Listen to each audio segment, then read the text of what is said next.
takdir adalah sesuatu yang kita nggak bisa ubah dan semua orang pasti udah ngerti itu nggak bisa diubah. Semua orang bersepakat dengan sesuatu itu nggak bisa diubah. Contoh, kalau ada karyawan yang datang ke kantor lu, lalu kemudian bilang, lu kemana aja? Ini jam berapa? Jam 11. Lu waktu tanda tangan untuk kerja jam berapa? Jam 8 kan? Kenapa jam 11 baru datang? Dia bilang, udah takdir bos. Lu nggak percaya takdir bos? Lu bilang apa? Kalau gue jadi bosnya, gue bilang gini, takdir lu juga hari ini angkat kaki dari kantor itu. Ya kan? Kalau dia mau main takdir, kita bisa main takdir dong. Juga ya, ya kan? gitu ya, Kita balas gitu takdir juga kan? Kalau dia nggak terima, loh aku nggak terima, emang salah gua apa? Ya udah takdir. Ya, takdir. Nah gitu kan ya, kita bisa balas begitu. Iya, kita Uno reverse. Jadi kalau salah sekalian kan gitu kan ya. Nah tapi kalau ada sesuatu yang orang-orang semua tahu, contoh ya, kenapa lu datang jam 11? Dia bilang gini, mohon maaf, ibuku meninggal. Realitasnya nggak bisa diubah dong. Ibunya meninggal nih. Kita bilang, kenapa kamu masih masuk kantor? Pulang aja dulu, ambil waktu. Urusin ibumu dulu, karena kita semua sudah paham bahwa ini gak bisa diubah nih, ibunya gak bisa hidup lagi. Kecuali kalau besoknya dia datang lagi, dia bilang ibunya mati lagi. Nah itu udah takdirnya tanda tangan surat resign. Nah betul, nah itu maksudku kan. Nah artinya kalau kita lihat berarti di dalam Islam takdir itu adalah perkara-perkara yang kita gak bisa ubah dan kita yakin itu sudah ketentuan Allah dan pasti baik bagi kita. Kalau gue ngerasa kayak gini ya, kalau misalnya gender kita, kita dilahiri oleh laki-laki siapa, atau perempuan, gimana, betul, ras itu apa, menurut gue oke lah takdir. itu takdir. Tapi kalau misalnya outcome, misalnya gini, nah ini kontroversi ini. Berapa banyak uang yang gue bisa hasilkan di umur tertentu, itu udah tertulis kalau menurut ini itu Islam. pilihan. Nah, nanti kita bahas lagi tentang takdir yang lebih berat ya. Tapi di level ini kita bahas dulu, kita sepakati dulu itu pilihan. Itu pilihan. Nah nanti kita akan sepakati takdir mana yang nanti mencakup yang lu bahas. Yang lu pernah dengar kan ada orang lahir sudah ditentukan sebagai orang-orang yang bahagia atau sengsara, masuk surga atau masuk neraka. Ini kayaknya semua predestin dong. Termasuk kita kaya atau miskin jadi predestin dong. Nah itu kalau ditanya pada orang-orang kebanyakan, mereka langsung jawab jam to conclusion itu semua takdir. Dan itu yang lu maksud bener-bener pikiran gak produktif dan gue sepakat. Oke, berarti kita sepakati dulu ya. Ras itu takdir. Maka aku beriman, ya Allah, aku beriman kepada Engkau, aku dilahirkan sebagai orang Cina di Indonesia. Karena itu sudah takdir. Karena kalau kita menolak itu nanti akan ada banyak masalah mental yang kita punya. Karena kita nggak menerima diri kita apa adanya. Nah, jadi takdir itu untuk itu sebenarnya. Oke, orang meninggal. Suatu saat nanti aku akan ditinggalkan oleh bapak dan ibuku. Kalau enggak aku yang meninggal duluan. Dan itu perkara takdir. Ketika itu terjadi, itu kan ya, maka aku menerima. Contoh, bapak mertuaku meninggal. Itu ketika kita baru pulang dari Turki. Pas kita mau ke sana meninggal, istriku di mobil nangis dan dia bilang, Abi, kalau aja dokternya itu lebih bagus. Aku bilang hati-hati ngomong, karena omongan kalau itu justru menandakan kita tuh tidak beriman pada Allah. Allah sudah ambil ya udah. Kalaupun terjadi kelalaian dokter dan segala macam itu kita bisa proses nanti, tapi kita terima dulu bahwa bapak udah nggak ada. Oke, gue udah mulai nangkap. Udah mulai nangkap ya. Nah jadi istriku bilang kalau aja, diam. Itu kan ya, kayak Rangga dan Cinta ya. Gitu. Kayak di mana ya? Lu nonton gak sih? Dengan gue nonton. Apa ya gue ngomong sama anak Gen Z ini Gue malah keingetnya memes yang polisi. Atau congornya diambil ya. Gue malah inget yang nangkap congor. Iya, congornya dia enggak, ini Rangga dan Cinta nih. Oh iya, zamanku. Iya, gitu kan ya. Kalau SMK dipilok gitu kan. Gue gak nyambung ya. Ini beda-beda generasi. Iya beda generasi kita. Oke. Nah jadi artinya aku bilang jangan ngomong kalau, andai dan segala macam. Karena andai dalam perkara ini sama aja kayak kita tuh kayak andai begini. Enggak juga. Udah ini sudah enggak ada orangnya. Udah terima dulu. Kop dengan itu dulu. Nah itu takdir. Nah dalam perkara-perkara yang bisa kita pilih, itu bukan takdir dalam pandangan Islam. Perkara yang bisa kita pilih, contoh ya, perkara yang bisa kita pilih, mau jadi apa itu bisa kita pilih, mau kemudian pergi kemana hari ini, mau sholat atau tidak sholat. Nah karena ada orang-orang di sana banyak, aku pernah nanya tuh, kenapa kamu nggak sholat? Ustadz nggak percaya pada Lauhul Mahfud, udah tertulis aku tuh nggak sholat. Nah itu langsung mulutnya diginiin tadi congor. Congornya tangkap kalau kayak gitu, gue sih kesel juga kayak gitu sih. Nah itu betul, gue sepakat. Nah sekarang kita masuk ke layer yang kedua. Tapi ini layer yang pertama udah masuk ya. Layer yang kedua. Mengenai dengan segala sesuatu kejadian di mana di dunia ini dan termasuk tadi takdir itu ada yang bisa diubah dan nggak bisa diubah. Nih, pertama aku mau bahas dulu tentang bisa diubah atau tidak bisa diubah.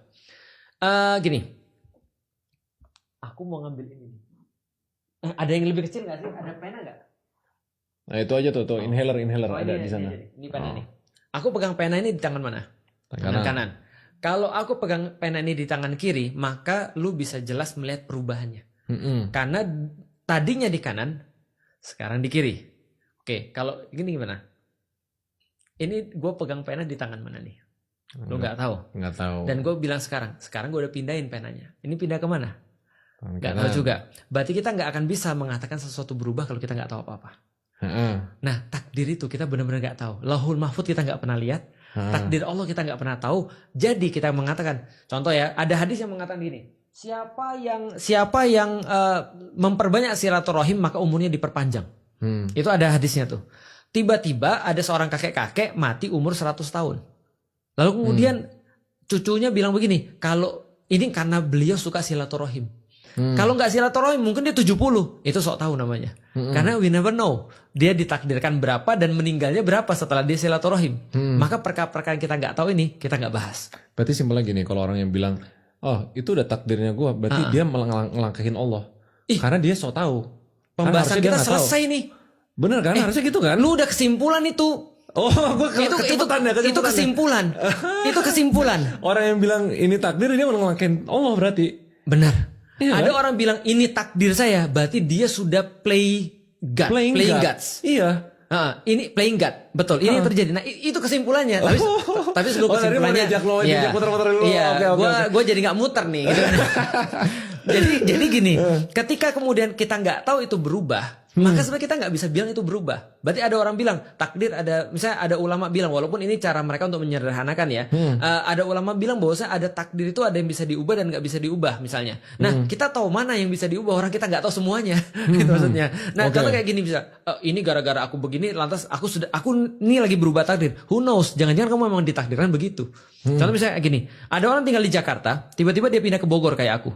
Lalu aku bilang, aku sekarang merubah takdirku. Yang dulunya tinggal di Jakarta menjadi tinggal di Bogor. Siapa ngomong? Siapa tahu takdirnya memang aku dari Jakarta terus ke Bogor. Paham gak sih maksudnya? Nah jadi dalam perkara-perkara yang kita tidak ketahui ini, kita benar-benar tidak boleh bahas.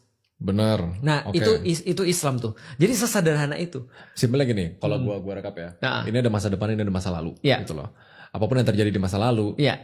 Takdir mengatakan berarti lo harus menerimanya. Itu satu ya kan. Tapi yang sering sudah orang kejadian kita harus menerimanya. Ya, menerima gitu. Bagus. Tapi mereka tuh nyampur yang ada di masa lalu ke masa depan. Gitu kan. Pas mereka udah menjadi cenayang dan udah punya sixth sense dan lain-lain, takdirku akan segini, dia bukan menerimanya itu namanya. Mungkin tambahin kayak gini, takdir berarti dia merekayasa. Merekayasa. Bahkan berarti udah jadi Tuhan dia. Udah jadi Tuhan. Betul. Udah jadi cenayang. Betul. Gitu kan. Ketika dia bilang aku memang dilahirkan jadi orang bodoh. Berarti dia sudah melangkahi takdir. Atau mungkin gini, bahkan kalau berlaku di masa lalu ya, misalnya kayak kita telat, misalnya, oh ini takdir mengajarkan kita untuk menerimanya, tapi menerimanya lalu bekerja lebih keras lagi gitu. Nah, apa mungkin harus ada tambahan itunya gitu? Itu betul, itu keren banget. Jadi kita terima, misalnya kita telat nih, betul. Takdir, oke, kita terima bahwa kita telat, tapi bukan berarti kayak tidak melakukan apa-apa setelah itu. Nah, perbaiki, ngakui kesalahannya gitu. Betul. Itu pembahasan yang lain lagi, lu tau gak? Itu pembahasan di dalam surat Al-Baqarah. Lu lagi pindah ke pembahasan antara Adam dan Iblis. Adam dan Iblis. Iblis itu gak mau terima kesalahan, Adam terima kesalahan. Dan ada bedanya. Ketika Adam menerima kesalahan, dia jadi orang yang mulia. Iblis tidak terima kesalahan, dia jadi orang yang paling hina. Jadi makhluk yang paling hina. Itu jarang menerima kesalahan. Tapi lu bener banget. Jadi gini, tau gak lu problemnya apa? Allah itu tidak punya past, present, and future. Oh iya, konsep timeline tuh nggak punya. Berarti ketika Allah bilang aku tahu semuanya, bahkan siapa yang masuk surga aku tahu, dan siapa yang masuk neraka aku tahu, dan aku tahu siapa yang dilahirkan untuk sengsara dan siapa yang dilahirkan untuk bahagia, Allah tahu. Itu wajar nggak kalau Allah bilang begitu? Wajar, karena dia di luar kita.